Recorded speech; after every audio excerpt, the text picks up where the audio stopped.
Ilang beses kong itinanggi na nasasaktan at napapagod na rin ako.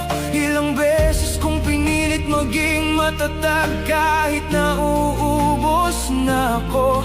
Pinili kong manahimik kaysa aminin na may sugat akong di maayos. Hanggang sa pati sarili ko hindi ko na maramdaman. Sa dulo ng lahat ng sakit at pagod na matagal kong kinimkim sa puso ko, sino bang tunay na natira? Sino bang nandito nung ako'y nawawala na sa mundo?